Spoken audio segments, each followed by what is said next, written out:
ভয়ঙ্কর সতর্কবাণী উচ্চারণ করেছেন বিজ্ঞানীরা। তারা বলছেন ধীরে ধীরে তেজ কমে আসছে সূর্যের। গবেষকরা আশঙ্কা করছেন পৃথিবী আবারও এক সংক্ষিপ্ত বরফ যুগে আটকে যেতে পারে, ঠিক যেমনটি ঘটেছিল ৩৮০ বছর আগে। কবে এই ঘটনা ঘটবে, কেনই বা ঘটবে, সে বিষয়ে বিস্তারিত জানাচ্ছেন পলাশ খান। সূর্যের আলো ম্লান হয়ে আসছে, তার প্রলয়ঙ্করী তেজ ধীরে ধীরে লুপ্ত হচ্ছে মহাকাশের গভীরতায়।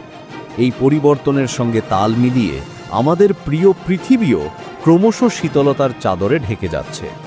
বিজ্ঞানীরা গভীর উদ্বেগের সঙ্গে হুঁশিয়ারি দিয়েছেন যে পৃথিবী আবারও এক সুপ্ত বরফ যুগের দিকে ধাবিত হচ্ছে, যেমনটা শেষবার ঘটেছিল ১৬৪৫ সালের দিকে।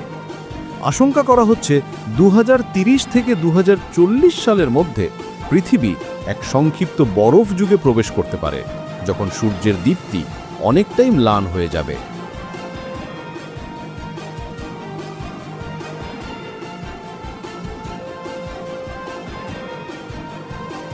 এই বিষয়ে মার্কিন যুক্তরাষ্ট্রের ন্যাশনাল অ্যাস্ট্রোনমি সম্মেলনে অধ্যাপক ভ্যালেন্টিনা জারকোভা এবং তার গবেষণা দল চাঞ্চল্যকর তথ্য উপস্থাপন করেছেন। তারা জানিয়েছেন যে সূর্যের অভ্যন্তরে বিপরীতমুখী দুটি তরল পদার্থের বিশাল স্রোত একে অপরের দিকে এগিয়ে আসছে। আগামী ২০৩০ সালের মধ্যে এই স্রোত দুটি পরস্পরের সঙ্গে মিলিত হয়ে একে অপরকে নিষ্ক্রিয় করে দেবে।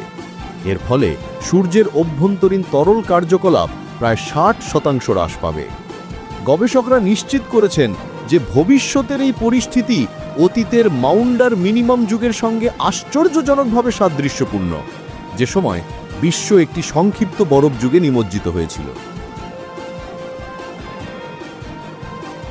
অধ্যাপক জারকোভা সভায় আরও বিস্তারিতভাবে ব্যাখ্যা করেন যে ১৬৪৫ সালে সূর্যের তেজ এতটাই কমে গিয়েছিল যে ১৭১৫ সাল পর্যন্ত তা অব্যাহত ছিল।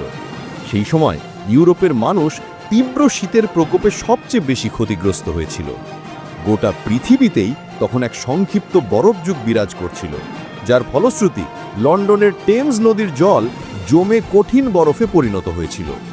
তিনি এবং তার দলের গবেষকরা মনে করছেন আবারও তেমনই এক বিশাল পরিবর্তন গোটা বিশ্বে আসতে চলেছে। তাদের তৈরি করা সূর্যের গবেষণা বিষয়ক একটি অত্যাধুনিক মডেল বলছে ২০৩০ সাল নাগাদ সৌরচক্রের কর্মকাণ্ড ৬০% হ্রাস পাওয়ার সমূহ সম্ভাবনা রয়েছে।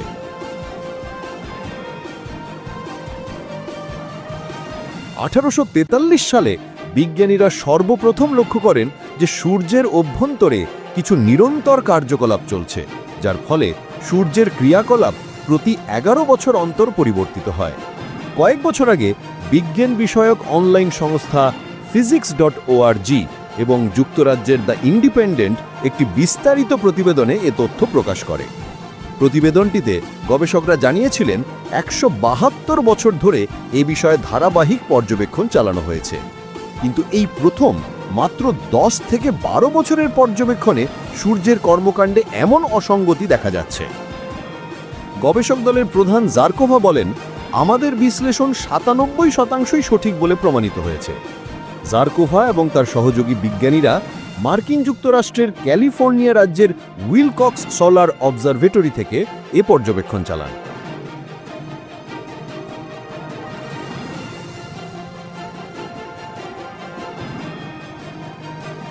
এ বিষয়ে যুক্তরাজ্যের অক্সফোর্ডশায়ারের রাদারফোর্ড অ্যাপলটন ল্যাবরেটরির গবেষক রিচার্ড হ্যারিসন গণমাধ্যমকে জানান, যে ব্যবস্থা নেওয়া হোক না কেন সূর্যের তাপ কমছেই। তিনি বলেন, ৩০ বছর ধরে সূর্যের গতিবিধির ওপর চোখ রাখছি, তবে এখন যা মাজরে পড়ছে তা আমি কখনো দেখিনি। তিনি আরও বলেন, বিশ্ব এখন ঠান্ডা থেকে আরও ঠান্ডাতর শীত মৌসুমের দিকেই এগিয়ে চলেছে, ঠিক যেমনটি ঘটেছিল মাউন্ডার মিনিমামের যুগে। বিজ্ঞানী জারকোভা আরও বলেন, প্রায় ৩৮০ বছর আগেও এই ধরনের ঘটনা ঘটেছিল। তাই সবকিছুর আলোকে ধারণা করা যাচ্ছে ২০৩০ থেকে ২০৪০ সাল নাগাদ সূর্য কিছুটা অন্ধকারে ঢেকে গেলে পৃথিবীতে শুরু হবে সংক্ষিপ্ত বরফ যুগ।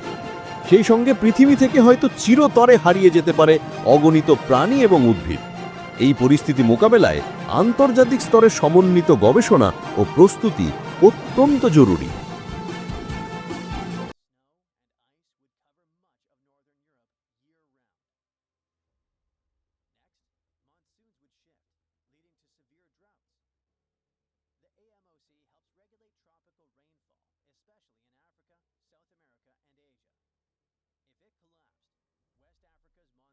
would shift.